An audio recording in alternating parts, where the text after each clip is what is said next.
सावधान 15 फरवरी 2026 की महाशिवरात्रि पर अगर आपने गलती से भी अपने घर में यह 3 चीजें बनाकर खा ली तो समझ लीजिए कि आपने स्वयं अपने हाथों से अपनी बर्बादी लिख दी है। जी हाँ, शिव पुराण के अनुसार यह 3 ऐसी चीजें हैं जो उस रात भूल कर भी रसोई में नहीं होनी चाहिए, वरना महादेव की कृपा नहीं बल्कि उनका क्रोध बरसेगा। आज मैं आपको बताऊंगा कि कैसे यह मामूली दिखने वाली सब्जियां आपके हंसते खेलते परिवार को सड़क पर ला सकती हैं। इसलिए वीडियो को शुरू से अंत तक ध्यान से देखिएगा, क्योंकि सवाल आपके घर की सुख शांति का है। दोस्तों, 15 फरवरी 2026 की तारीख को अपने कैलेंडर में अभी के अभी लाल रंग से मार्क कर लीजिए, क्योंकि यह कोई साधारण महाशिवरात्रि नहीं है। शास्त्रों की गणना और ग्रह नक्षत्रों का ऐसा दुर्लभ संयोग करीब 700 साल बाद बन रहा है। लेकिन ठहरिए, अगर आप सोच रहे हैं कि केवल मंदिर जाकर जल चढ़ा देने से सब कुछ ठीक हो जाएगा तो आप बहुत बड़ी गलतफहमी में हैं।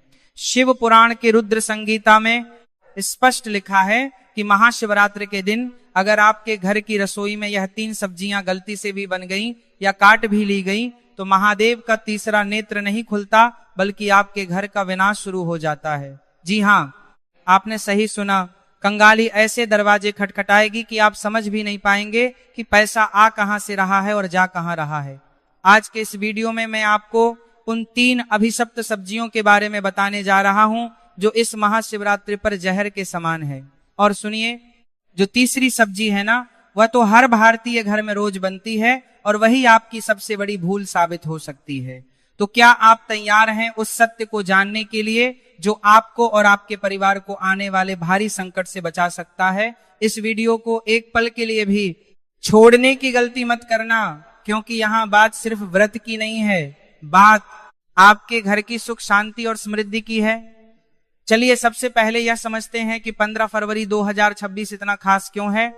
ज्योतिष शास्त्र के अनुसार इस बार महाशिवरात्रि पर मकर राशि में एक ऐसा त्रिग्रही योग बन रहा है जो सीधा भगवान शिव के रौद्र रूप से जुड़ा है।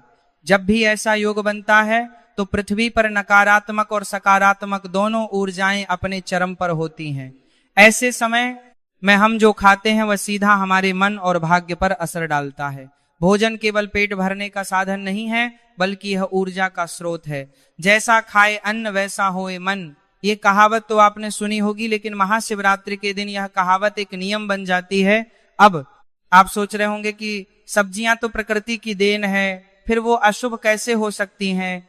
तो आपको बता दूं कि आयुर्वेद और गरुड़ पुराण के अनुसार कुछ सब्जियां ऐसी होती हैं जो तामसिक गुणों से भरी होती हैं।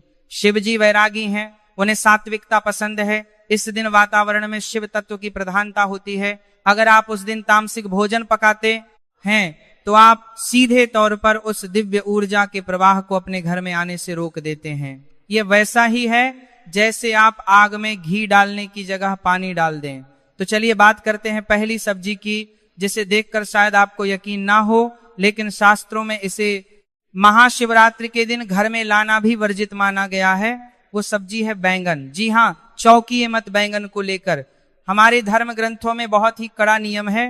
कार्तिक मास और विशेष तिथियों पर बैंगन खाना मना है, लेकिन महाशिवरात्रि पर तो इसे छूना भी पाप माना गया है। क्या आप जानते हैं क्यों? इसके पीछे एक वैज्ञानिक और आध्यात्मिक दोनों कारण है। आध्यात्मिक कारण यह है कि बैंगन को अशुद्ध माना जाता है। पुरानी मान्यताओं के अनुसार इसमें बीज बहुत अधिक होते हैं और यह मन में चंचलता और वानों का भाकर पाने को कारण कर रहे हैं, सना को बढ़ावा देता है। शिवरात्रि की रात संयम और साधना की रात है। हमें अपने मन को स्थिर करना होता है ताकि हम शिव तत्व से जुड़ सके। अगर आप इस दिन बैंगन की सब्जी बनाते हैं या उसका भरता बनाते हैं तो आपके घर के सदस्यों के मन में क्रोध और आवेश बढ़ेगा। छोटी छोटी बातों पर लड़ाई झगड़े होंगे और जहां क्लेश होता है वहां से लक्ष्मी रूठ कर चली जाती है। वैज्ञानिक दृष्टिकोण से देखें तो इस मौसम में बैंगन में कीड़े होने की संभावना सबसे अधिक होती है और शिवरात्रि पर हम जो भी खाते हैं वहां शुद्ध और पवित्र होना चाहिए। अगर अनजाने में भी आपने अशुद्ध भोजन कर लिया तो आपका पूरा व्रत और पूजा खंडित हो सकती है। इसलिए गांठ बांध लीजिए कि 15 फरवरी को बाजार से सब्जी लाते समय बैंगन की तरफ देखना भी नहीं है। अब आगे बढ़ते हैं और बात करते हैं दूसरी सब्जी की, जो बैंगन से भी ज्यादा खतरनाक मानी जाती है। यह सब्जी सीधे तौर पर शनि और राहु से जुड़ी है और शिव जी की पूजा में इनका प्रभाव नकारात्मक हो सकता है। यह सब्जी है मूली। शायद आपको यह जानकर हैरानी हो रही होगी। आप कहेंगे कि मूली तो सलाद है, सेहत के लिए अच्छी है, लेकिन रुकिए, हम यहाँ सेहत की नहीं, हम यहाँ ऊर्जा और तरंगों की बात कर रहे हैं। मूली को एक तीखी गंध वाली सब्जी माना जाता है। शास्त्रों में कहा गया है कि जिस भोजन में तीव्र गंध हो वह राक्षसी भोजन की श्रेणी में आता है। महाशिवरात्रि की रात को काल रात्रि भी कहा जाता है। इस रात को नकारात्मक शक्तियां भी सक्रिय होती हैं। जब आप घर में मूली काटते हैं या पकाते हैं तो उसकी गंध से घर का वातावरण भारी हो जाता है। यह गंध सकारात्मक ऊर्जा को काट देती है। शिव पुराण के अनुसार महादेव को वह चीजें अर्पित की जाती हैं जो शीतलता प्रदान करें, जैसे दूध, दही, चंदन। मूली की तासीर और गंध दोनों ही उग्र हैं। अगर आपने इस दिन मूली के पराठे या सब्जी बनाई तो समझ लीजिए कि आप अपने घर में बीमारी को न्योता दे रहे हैं। ऐसा माना जाता है कि इस दिन मूली खाने से व्यक्ति की बुद्धि भ्रष्ट हो सकती है और वह ऐसे गलत निर्णय ले सकता है जिसका पछतावा उसे साल भर करना पड़ेगा। क्या आप चाहेंगे कि आपकी एक छोटी सी गलती आपके पूरे साल की मेहनत पर पानी फेर दे? नहीं ना। इससे पहले कि मैं आपको तीसरी और सबसे महत्वपूर्ण सब्जी के बारे में बताऊं जो आपके घर में कंगाली ला सकती है, मैं आपको एक बहुत ही जरूरी बात बताना चाहता हूं। बहुत से लोग यह सोचते हैं कि हम तो व्रत नहीं रख रहे हैं, हम तो खा सकते हैं। ये सबसे बड़ी गलतफहमी है। महाशिवरात्रि का प्रभाव पूरी सृष्टि पर होता है, चाहे आप व्रत रखें या ना रखें। अगर आप उस दिन घर में रसोई जला रहे हैं तो नियमों का पालन करना पूरे परिवार के लिए अनिवार्य है। घर का एक सदस्य भी अगर नियम तोड़ता है तो उसका दोष पूरे परिवार को लगता है। अब समय आ गया है उस तीसरी सब्जी के बारे में जानने का जिसके बिना शायद आपका खाना अधूरा लगता है। लेकिन महाशिवरात्रि के दिन यह सब्जी नहीं बल्कि साक्षात दरिद्रता है और वह प्याज और लहसुन। आप कहेंगे कि यह तो हमें पता है, लेकिन रुकिए, इसमें गहरा रहस्य है जो आपको नहीं पता। लोग अक्सर सोचते हैं कि सिर्फ व्रत वाले को प्याज लहसुन नहीं खाना चाहिए, लेकिन शास्त्रों में लिखा है कि शिवरात्रि के दिन इन चीजों का घर में होना भी अशुभ है। प्याज और लहसुन की उत्पत्ति की कथा समुद्र मंथन से जुड़ी है। जब राहु का सिर काटा गया था तो उसके रक्त की बूंदें धरती पर गिरी थी, जिनसे प्याज और लहसुन की उत्पत्ति हुई। इसीलिए इनमें रोग तो ठीक करने के गुण हैं, लेकिन इनका स्वभाव राक्षसी है। महाशिवरात्रि पर ग्रहों की स्थिति ऐसी होती है कि हमारा शरीर ब्रह्मांडीय ऊर्जा को ग्रहण करने के लिए एक रिसीवर की तरह काम करता है। प्याज और लहसुन तामसिक भोजन है जो हमारे शरीर में आलस्य, अज्ञान और क्रोध पैदा करते हैं।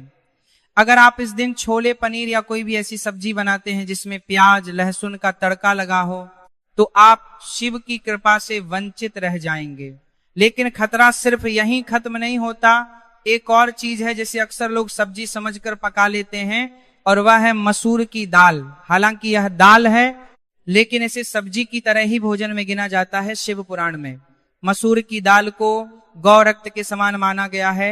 इस दिन मसूर की दाल बनाना या खाना महापाप है। तो अब सवाल यह उठता है कि आखिर हम खाएं क्या? अगर यह सब्जियां नहीं बनानी तो क्या बनाना शुभ होगा? इसका जवाब भी हमारे पुराणों में छिपा है। 15 फरवरी 2026 की महाशिवरात्रि पर आप लौकी की सब्जी बना सकते हैं। लौकी को सबसे शुद्ध और सात्विक माना जाता है। इसे खाने से मन शांत रहता है और शरीर हल्का रहता है, जिससे पूजा पाठ में मन लगता है। इसके अलावा आप कच्चा केला, कद्दू या तुराई की सब्जी भी बना सकते हैं। यह सभी सब्जियां सात्विक श्रेणी में आती हैं और शिव जी को प्रिय हैं। दोस्तों, एक बात और ध्यान से सुनिए। अक्सर हम इन नियमों को अंधविश्वास मानकर इग्नोर कर देते हैं। हम सोचते हैं कि अरे भगवान तो भाव के भूखे हैं, उन्हें खाने पीने से क्या फर्क पड़ता है। यह सच है कि भगवान भाव के भूखे हैं, लेकिन यह भी सच है कि जैसा अन्न वैसा मन। अगर आपका अन्न ही शुद्ध नहीं होगा तो आपका मन शुद्ध कैसे होगा? और अशुद्ध मन से की गई पूजा कभी फलित नहीं होती। 15 फरवरी का दिन एक ऐसा मौका है जब आप अपने पुराने पापों को धोकर एक नई शुरुआत कर सकते हैं। उस दिन ब्रह्मांड का द्वार खुला होता है। अगर आप थोड़ा सा संयम बरत लेंगे, अपनी जीभ पर थोड़ा सा काबू रख लेंगे तो महादेव आपकी झोली खुशियों से भर देंगे।